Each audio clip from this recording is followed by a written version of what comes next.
Nathan, are you ready to do business? And we're back I said, are you ready to do business? until I can dance.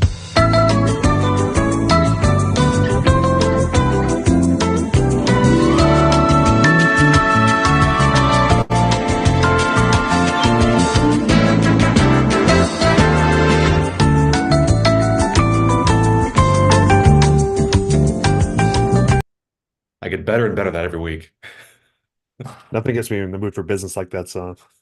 I Every morning concur. before work, I play it over the loudspeaker. I play it in my waterproof speaker in the shower on loop when I'm in there for 45 minutes, Yeah. intermittently sobbing and shouting. Only the stylish traveler can get me out of this depression. Exactly. Yeah, that's going to be the title of my next think piece on Substack, How the Stylish Traveler Cured My Depression. Yeah. And got me back to doing business. It's a LinkedIn Stylish. article. It'll inspire generations. Yeah. That's how I'm going to relaunch my consultancy. Nathan, welcome to our podcast. Well, thank you. If you're watching this is a podcast called Nathan and Landon Do Business. I am Landon, and this with me is this person with me. That thing is Nathan. This bearded fellow, this bearded mirage of a handsome man is Nathan. Um, we're here to do business. Um, Nathan, what kind of business are we into today? I mean, I don't say that jokingly, but I'm just curious. I'm kind Show of business. yeah. It's not like no business I know. I know. Yeah, why don't we get into the show business today? How about that? Um, but yeah, last week, or like 2 weeks ago, last week was Mother's Day, where we celebrated the mothers in our lives. So we took a break. Yeah. Um, Not being mothers ourselves, we find it hard to justify doing this. exactly. Yeah. So in honor of our wives, we stopped this because, as we say, they tolerate this at best. Yeah. We can't push it too far. That tolerance becomes intolerance. It's a very fine line. We're walking that razor's edge. Um, but yeah, 2 weeks ago we overtook world banking, which I feel like is a pretty good feather in our cap. Yeah, I don't know if you guys have been watching the news, but kind of making waves in the banking space. So Yeah, JP Morgan, we own it now, and we merged it with Hooters, which I think was a bold and ingenious move. Um, yeah, everyone's pretty psyched about it, I think. So yeah. So if you like banking and breasts, then go to JP Morgan Chase. You'll get an and eyeful. Santa Claus. Yeah, it's Santa. It's sexy Santa. Yeah, that's right. He was jacked. Yeah. That's right. He was jacked and lived in Florida. I like how I like it whenever I wrap a really funny episode, it immediately goes to the memory hole. Yeah. One of my favorite things to do is go back to the old episodes and be like, oh, I totally forgot about this. This was really funny. Yeah. Yeah. So I mean, Nathan, there's two ways so we're in need of a new business venture. After banking, though, that's a pretty steep hill we climbed. So I feel like it's going to be downhill from here. So maybe we do a little palate cleanser, Fair enough. little amuse bouche. Is that how you say that? Gonna amuse that boosh all over the place. I'm gonna amuse my bouche. I hate the way I say that. Wish I would. So okay, Nathan. Here's some ideas in a Google Slide document I have titled Ideas. Ah, Yeah. So what I did was first I asked ChatGPT just or our research assistant Derek to go sure. through and identify based on current market conditions, headwinds, tailwinds, other MBA jargon, what our most pressing opportunity, our most opportune opportunities are. Um, so the first one that Derek identified was cybersecurity, right down the middle. His rationale was with rise in cyber threats, the demand for robust cybersecurity solutions is escalating. So we could offer advanced cybersecurity options or products that prey on people's weakness and fear and vulnerabilities. Kind of a fastball right down the middle. So, as someone who works in tech, Mhm. cybersecurity is something I hear a lot about. Yeah. And at this point, the weak link in cybersecurity is always people. So I could Yes. see an argument for a good business model where you pay people to go around and find like old people that are susceptible to phishing attacks and just smack the phone out of their hand. And be like, no, stop it. Yeah. Do not reply to that Craigslist ad listing. Yeah, I like that. We can get like the NBA players who didn't quite make it in the big leagues. We could hire them just to wander around and swat phones out of people's hands, That's true. like so many errant basketballs. Yeah, Yeah, there's a physically lot of people impossible. with failed professional athlete dreams out there. So Oh yeah, any of us would care to admit. yeah. Um, that's one idea. Put that in your back pocket. I mean, I have about 8 ideas here, so I'm going to go through these at a pretty brisk clip, All right. and we can come back to the one we feel like is most pressing. So the other one I got here is renewable and clean energy. The rationale being, despite policy uncertainties, this sector, including solar, wind, and power, is experiencing robust growth, apparently. So, you know, solar panels, that was a pandemic joke. Robust, robust growth. Have you seen the film Birdemic, Shock and Terror? Um, I have not. I'm familiar with the concept, or at least the visuals from it, but I have not watched it. So it's not funny with me explaining it, but the main character hero apparently made millions in renewable tech, but he is incapable of pronouncing the word solar panels, instead referring to them as solar panels. Yeah, acting tour de force. Is that an acting choice, or was that like in the script, do you think? It could be. Maybe that was his brand name, where it's like there's like no vowels in there. It's like SLRPNLS. Solar Yeah, panels. Slurpreneurs. Yeah. It might have been the company name, and he just misread it and was like, "Oh, I need to read this like there are no vowels in the words." So Yeah. either is entirely possible. So that's one idea. We can do solar panels. The other one we have is agentic AI, apparently. So, as you know, Nathan, have you heard about AI? Have you gotten into AI at all, Nathan? I've heard about it a little bit. Yeah. So it's a cute little boy named Haley Joel Osment, and if he eats chips, it makes him spaz out and almost die. And isn't there a robotic hooker in that Yes. movie as well? Yep. What's that So we guy's can name? get a That British guy? yeah. Severus Snape. No, I'm just kidding.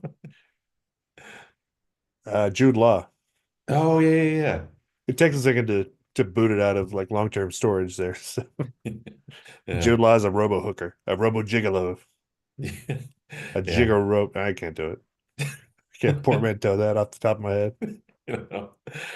Yeah, anytime someone says Jude Law, I just think it's a mistake that he doesn't play himself as like a sheriff. Like, there is no law but Jude's law. You could team up with Judge Reinhold to Jude implement Law. Jude Law across the Old West. Yeah. Only one can survive the showdown between Jude Law and Judge Reinhold. Uh, we should work on that today. Yeah, so anyway, AI is a thing, apparently. We can make money there. Apparently. Yeah. That may This be just lady's, Derek like trying to get himself a little boost there by inserting himself in the presentation. I know, we love you, Derek. We will validate you as many times as you need, but yeah, maybe not today, Derek. The other thing was healthcare technology, apparently. And again, Derek's putting this in here with the integration of AI in healthcare, including diagnostics and personalized medicine. It is transforming the industry. I mean, I think it'd be kind of fun to own a hospital. Well, it is a wildly corrupt system that certain people make a lot of money off of. So Yeah. And if TV, is believable and trustworthy, a lot of sexy things happen at a hospital. that's true. They do appear to be having a lot of shenanigans behind the scenes. Yeah. So I don't know. Maybe sexy hospitals on the short list. Hmm. We can't do that again. Like our last three ideas have all been sexy. That's true. Yeah. Well, let's just chalk that down as an idea for our Halloween costume this year. Sexy hospital. Sexy robot hospital. Yeah. Yes. So these were the straight down the line ideas.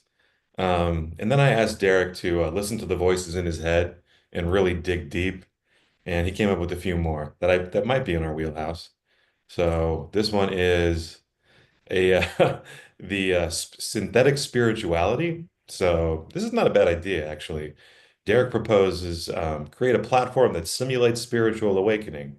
Imagine a monthly subscription service where AI-guided rituals, hallucination simulations, and quantum forgiveness modules offer emotional transcendence. So, like for the ayahuasca tech bros, we can give them a monthly subscription pack. Yeah, it turns out it's just water that we're selling. Exactly. Just Yeah. pure, unfiltered water with a little bit of LSD. Yeah. So that's one idea that Derek had. Um, Not bad. I like where he's headed. Yeah. The other one was personal apocalypse preparedness. Oh yeah. So, yeah, PAP. like PAP. Can I interest you in a little bit of PAP? Um, so this was high-end prepper gear. Um, so he says, think about prepper gear that belongs in the MoMA exhibit. EMP-proof skincare, tactical matcha kits, modular doomsday bunkers that resemble Muji hotel rooms. So not a bad idea. There's also very square buildings he's got there. Yeah. I don't know if you've seen these new house builds. They look more like dentist's office than homes, which is baffling Yeah, to me. that's the dream right there. Yeah. It's Eh, almost like it's almost like people offering these things are seeing like how far they can go to get wealthy people to humiliate themselves. I do like that angle, actually. Pay a ton of money for this thing that is objectively horrible. Yeah, I like the idea of making them humiliate themselves for our amusement. So, That's a great idea. Here's why.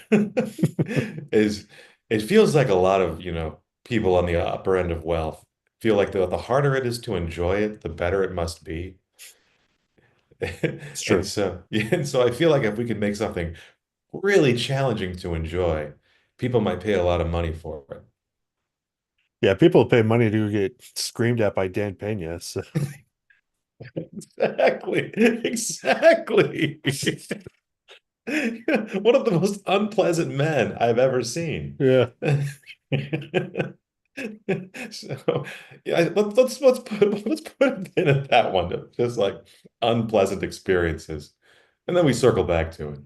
yeah. Because Derek has a couple of other ideas here, but this one is this one was just bizarre. That just says Uh, cows. yeah, well, it's There's like, meat with. cows? Eh? Eh? Have you heard about cows? Have you seen cows? A lot of money in cows these days. He was calling it meat without memories, so it's more humane if the cow is not able to retain memories if you eat it. I'm not sure how much a regular cow does remember. I don't think we know that either. But he thought that would be more humane is if the cow didn't have any memories and didn't know it was alive.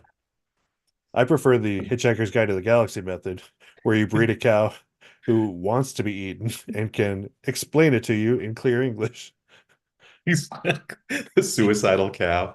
Comes in like, oh, you should really like. I've been fattening myself up nicely, and like, I feel like my loins here are getting really tender. Yeah. I'm just gonna nip off and shoot myself. Yeah, I like that better too. This one, Derek was reaching a little bit. Yeah, I think those are the only ones I have. Yeah, that's all I got. Um, why don't we go back? Hang on. Let's ask Derek this really quickly. Let's think this through.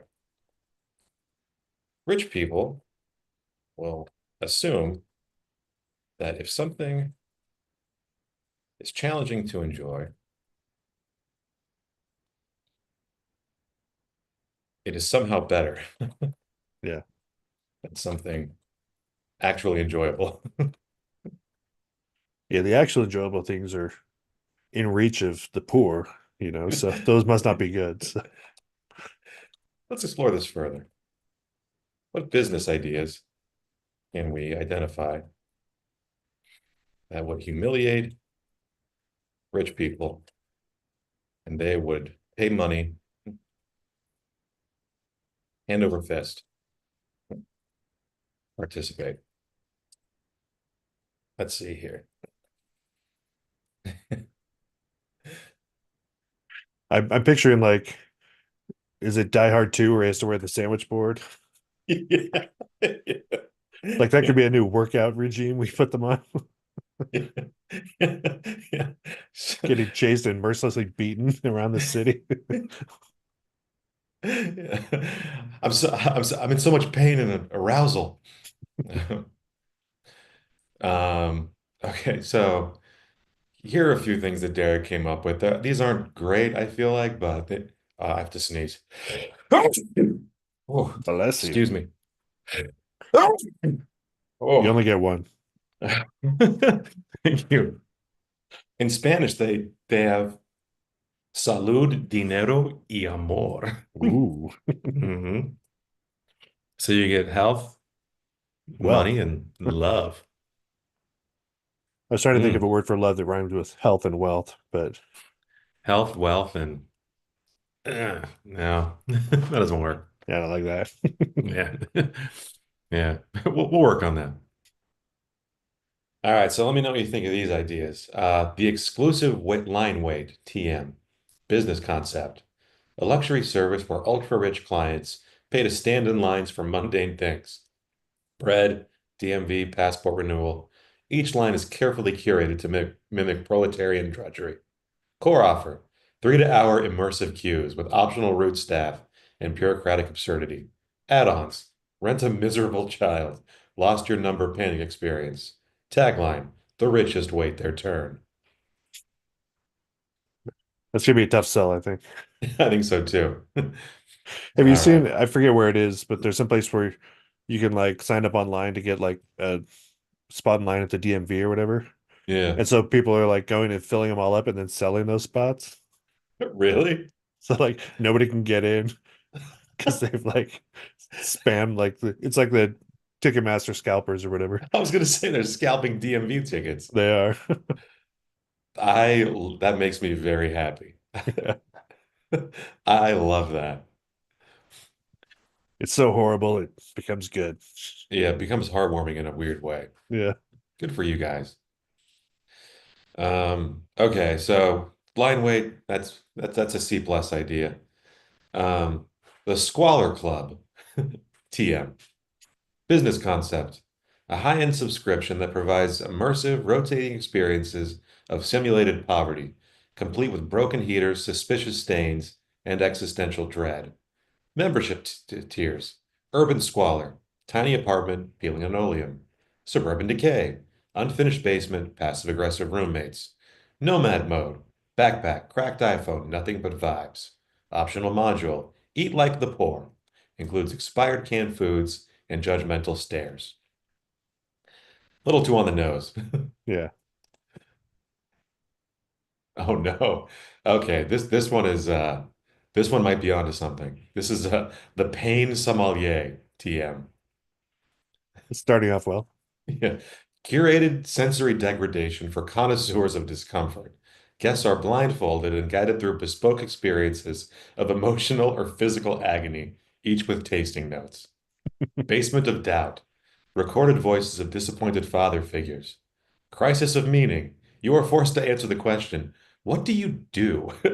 To a panel of unimpressed children. Quote, email from your first love. Selling point. These are limited edition emotional traumas. Each experience is never repeated, like a wine from the vine of despair. I think there might be something there. I think there's something about the pain sommelier. Yeah. That could be a good thing. Here we go. Public Shame Gala, TM. A ticketed event where the rich voluntarily undergo elaborate public shaming rituals in front of working class judges. Events include name the minimum wage, fail and get doused in oat milk. All right. Dress in Walmart. Walk the catwalk to Cheers. Admit your net worth into a microphone. Eyes twitching. Ah, two on the nose. Yeah. Yeah, I It think would the be only fun. It would be fun to see um a bunch of like rich, like if you could get them on board, a bunch of rich people playing like The Price is Right and trying to guess the prices of things. yeah. It's like when you hear the president talk about groceries and he has like no idea what groceries are. Yeah, it's this old timey word. Groceries. It's a beautiful word. They cost $45,000 now. Yeah. It's like that old Arrested Development joke. It's a banana, Michael. How much could it cost? $10? Yeah. Yeah, that's one thing we could do. Um, I don't know. All these feel too on the nose, Nathan. Um, Yeah, I we need to take him into left field a little bit. we do. So what we could do is fire up Rando. Our trusty random number generator. Yes, because I feel like AI can never do as good of a job as we do when it comes to idea generation. That's true. Yeah. Poor craftsman blames his tools, Nathan. So um, let's do this. Two to 118. All right, Nathan. Have you heard of the company called Fitbit? Ah, yes. La Fitbit. Oh, the Fitbit. They are Italian, no? Sì, sì, grazie. I use the ball of my English with the Fitbit. There we go. We got it. Yeah. The Fitbit. Um, so right out the gate, I want to make an absurd Italian stereotype mascot for Fitbit, For sure. like the pizza box guy. Yeah. And that's all. It ends there. That's the main part, yeah. It's mostly the offensive stereotypical Italian. Yeah, exactly. And he's out Could he be like delivering. a rich Italian douchebag, like driving a Lamborghini? That could be it too. I got the Mafita beat, and he's sexually harassing tourists. And he doesn't wear socks with his loafers. I hate those I, guys. I I worked in an office with a guy who did that one time, and it was troubling to me. For some reason, when he walked in and do that, I immediately thought he was up to no good. Like you Yeah. have committed a sex crime at some point. Yeah, I don't trust him. And Uh, even like in movies when you see him like stepping out of their expensive car and they don't have socks on, I was like, nope, nope, I hate you. exactly. You have someone tied up in your closet back home. I just know it. This just screams degeneracy. Yeah. You don't have to worry if you left the stove on, but you do have to remember if you left the gimp tied up in your sex dungeon. So Exactly. Tracking things on the my feet beat. Um, yeah, Fitbit. What's going on with Fitbit? Are they still around? Let's ask Derek. yeah, it's probably tough times for them because people are using like Apple Watches and whatnot to track that stuff. So All right, let's see. Let's ask Derek what's going on with Fitbit. He might know. But you're right. Apple Watch is probably taking that over. people Um, don't want a dedicated second device to wear in their wrist anymore. So oh, so apparently, so Google has been phasing out certain features and product lines within the Fitbit ecosystem. ah, Notably, they got bought by Google, eh? they did the Google. Le Google. Italian week. Ready? We're moving Google to Italy. Mamma mia, we got bought by Google. That's what it sounded like in Fitbit headquarters Yeah. when it all went down. It's just pandemonium. Vita Beta HQ. Ah, the Google is coming. Just running around. They're all in the sleeveless t-shirts, yelling out the window. Yeah.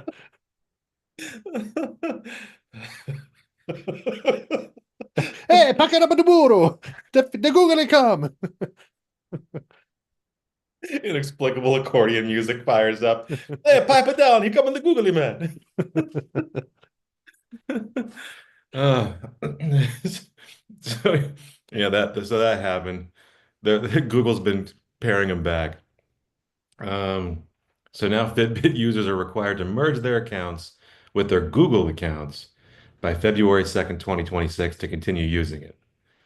There's been legal and safety concerns. I guess in early 2025, Fitbit agreed to pay $12.25 million for failing to comply to report a defect in its Ionic smartwatches, which led to burn injuries for some users. Jeez. Yeah. That's a good. I mean, if we're talking about like degrading rich people, it's like it will burn you. You're like working out.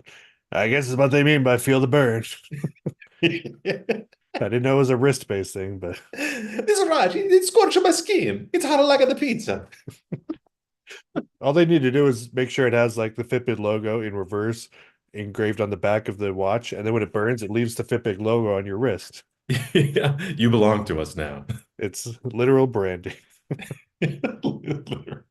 It was done on purpose. Yeah, I think there's something there with feel the burn. Guys, this is a feature, not a bug. yeah. Like it will burn you.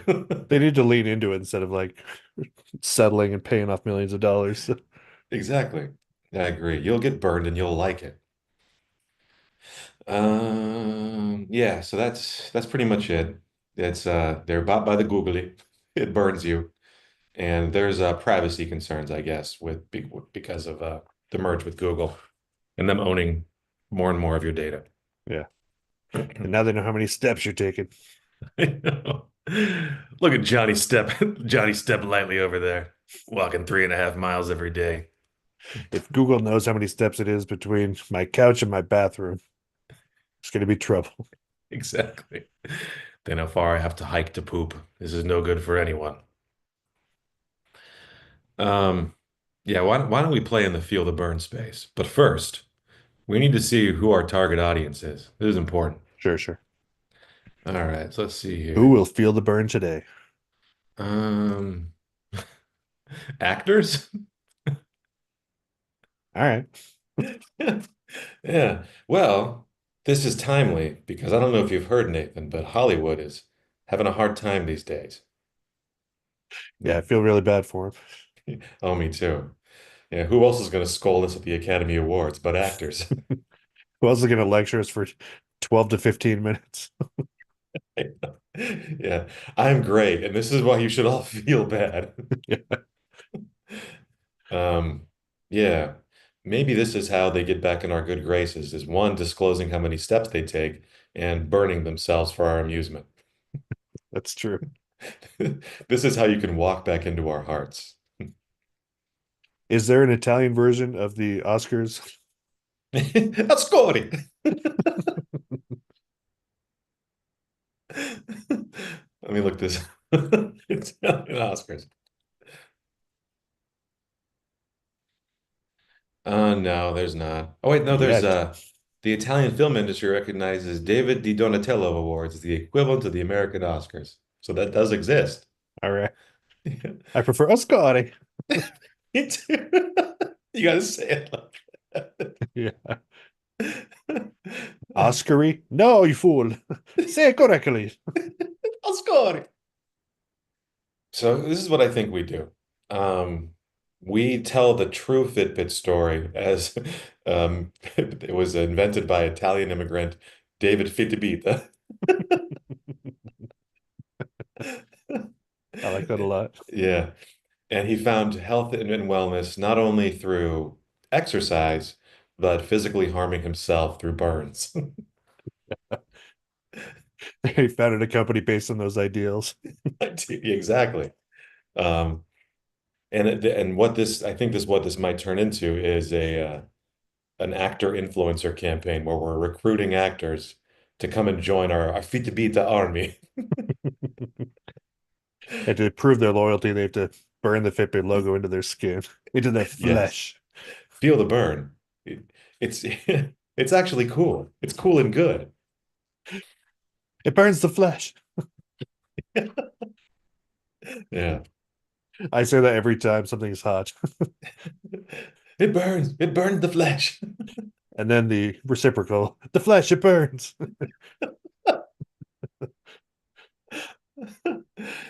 Yeah. Tell him the story of David the Fitbit then. I like that a lot. It's a Uh, biopic. it is. Okay. As a closing thing, we need to make a treatment. Okay. Well, we need a picture of David Fitbit. Well, first I need to do the treatment and then I'll do the picture. But like Yeah, I'm hang on one second. Let me think this through. Help us make a movie treatment of eccentric Italian yeah. billionaire Gonna say it has to have Italian foremost in its description. David Fitbit, who immigrated to America penniless, built With just a dream. built an empire based on the idea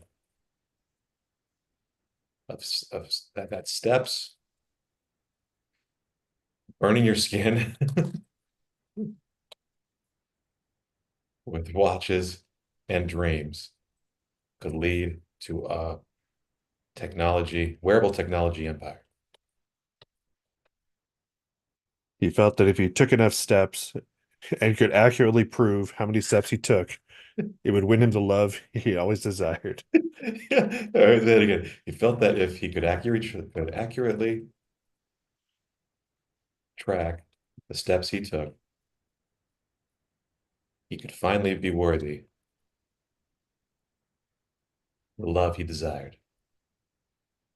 Okay, here we go. Okay, movie treatment. 10,000 Steps to Love. Psychological biopic, romance tragedy. Think The Social Network meets Amadeus meets The Holy Mountain. Rated PG-13 for surreal eroticism, mild electrocution, and scenes of industrial ballet. All right. Logline: penniless, lovelorn, and haunted by a dream in which God has calves like a Tour de Force cyclist. Eccentric Italian immigrant David Fitabita comes to America with nothing but a stopwatch, a childhood trauma, and an idea. If you can measure every step he takes, he will finally be worthy of love. From foot blisters to IPOs, this is the story of a man who built a wearable empire not for health, but for redemption. We're on to something here, Nathan. Yeah. Act one. The first step is madness. Naples, 1982. Young David, they made his original name David Fibati. They changed it to Ellis Island. Yeah, they did. The body, we can't have that here. Baby, that's her name now. Your name? It's Atari now. Um, young David Fibati watches his mother pirouette through the streets barefoot, muttering, "The heart is just a pedometer for the soul." She disappears into the fog. He never sees her again. All right. Flash forward. That murderous fog that was plaguing Italy in the 1980s. Yeah. Yeah. The fog is to Italy as the forest is to Germany. Yeah. A lot of Italian mothers just disappeared into the fog in those days.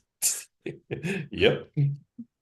Yeah, people don't talk about it, but it's many people are saying Yeah, everybody's saying that. So the fog will get you. Flash forward. David arrives in San Francisco in 1997. Homeless, he counts his steps obsessively, etching tick marks into telephone poles. A techno fetishist commune adopts him, mistaking his obsession for art. He learns rudimentary coding and sleep hacking. A divine vision, possibly a seizure, tells him there are numbers inside of your feet. Free them.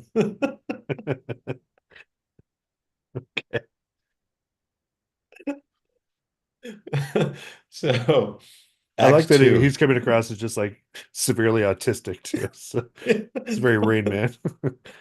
This is a very unwell man, make no Yeah. mistake. This is like Forrest Gump, but darker. Yeah. Hopefully, at some point, he shows his bare ass to the president. We'll put that in the script for sure. I feel like it should be a requirement for every movie after Forrest Gump that you need to show your ass to the president. Yeah, just you have to find somewhere to shoehorn like Sophie's Choice. Yeah, but remember that time when Meryl Streep showed her ass to the president?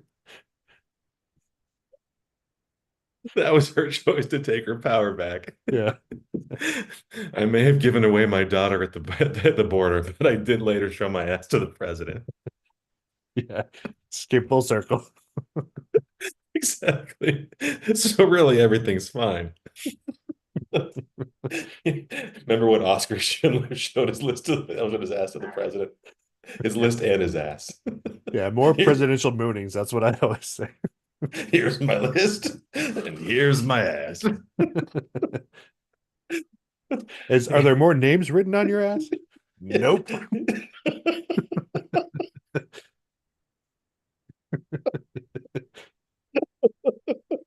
It's pure Schindler.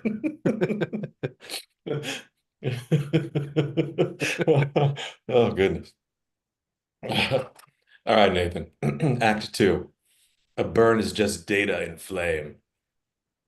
Uh, Now David Fitbit, he launches his first prototype, a leather strap filled with raw mercury and loose wires. It kills a cat, but garners interest in a venture capitalist named Cheryl Profit, who only speaks in haiku and believes suffering is a growth market. Okay. We have one cat murder. This is great. Yeah. Uh, Fitbit 1.0 is born. It tracks steps, but also weeps quietly at night. All right. Early success. David becomes a cult figure in Silicon Valley. He insists all company meetings take place on treadmills. Employees pass out, then rehydrate with tears collected from focus groups. All right. David falls in love with Eliza Velox, a journalist investigating tech's grip on the body. She has no heart rate, only a metronome. He is enthralled, but his obsession grows. He begins engineering watches that burn the wearer ever so slightly, so they never forget the steps they took. Lawsuits pile up. He speaks only in metric. Kind of going off the rails I here. don't know what that means. Yeah, me either. Yeah, he's losing it here. No imperial units for David Feet the Beat. Exactly. Yeah, that as everyone knows, like using the metric system is a sign of lunacy. Yeah. Yeah, Now we have the yeah. proof. Hmm. Yeah, I will only measure my belongings in metrics specific to the king's anatomy. I do like stone as a measurement. Yes. I am I am 10 stone. Okay. So, Act 3, steps are never enough. Eliza leaves him screaming, "You cannot measure love in miles, David." In response, he builds a cathedral out of failed prototypes in the Nevada desert. It holds the world's first burnathon, a 36-hour ritual jog, which billionaires must outrun their regrets. Meanwhile, Google acquires Feed the Beat. Ah, the googly. How did Google come? I'm gonna be saying that all week. This is the scariest part of the movie. Everyone's running around like this, screaming. Looking for the Googly.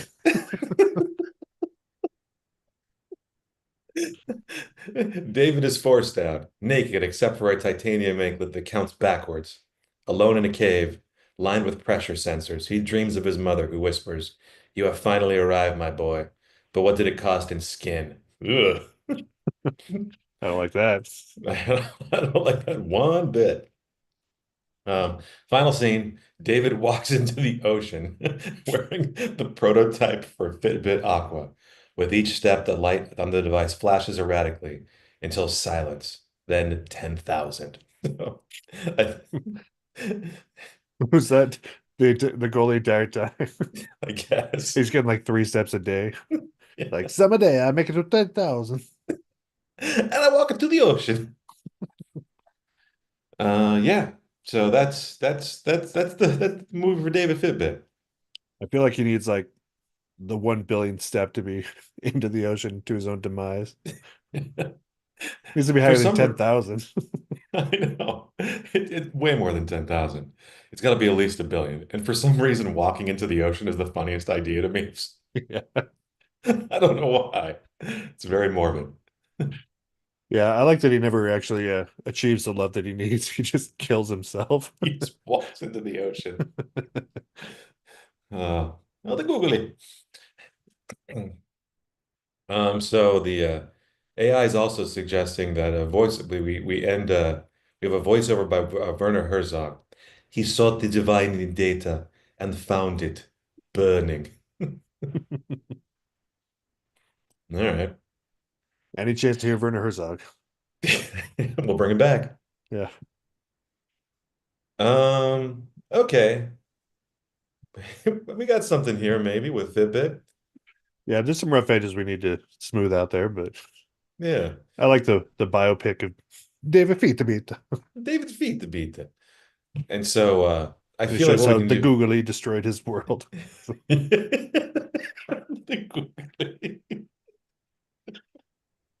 Not unlike how the fog killed his mother, the googly destroyed his invention. Yeah. Google is the murderous fog of our time. Yeah.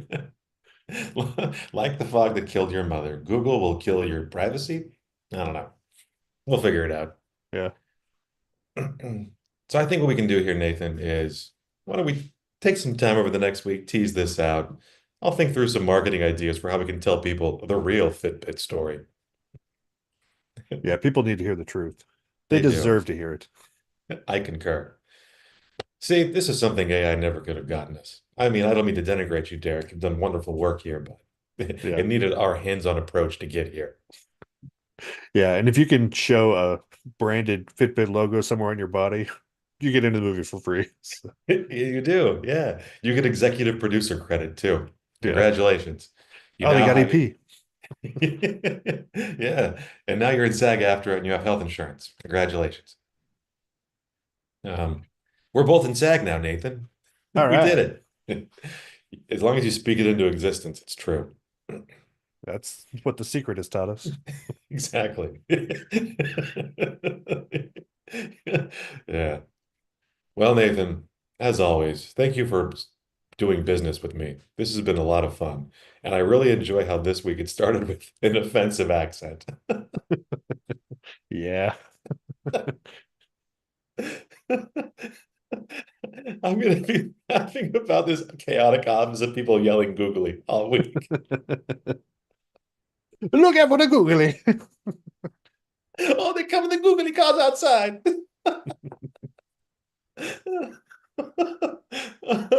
Oh, goodness. Well, Nathan, thank you very much. I'll be back next week with some marketing ideas for you.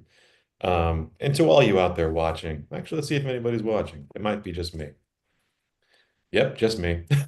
Excellent. Yeah, I would have it no other way. This is private. Yeah. If you're watching this, turn it off right now. This is not for you. Herbert, we know what you're doing out there. Yeah. So for that lone pervert out there watching us, have a wonderful week. Only we can quench it.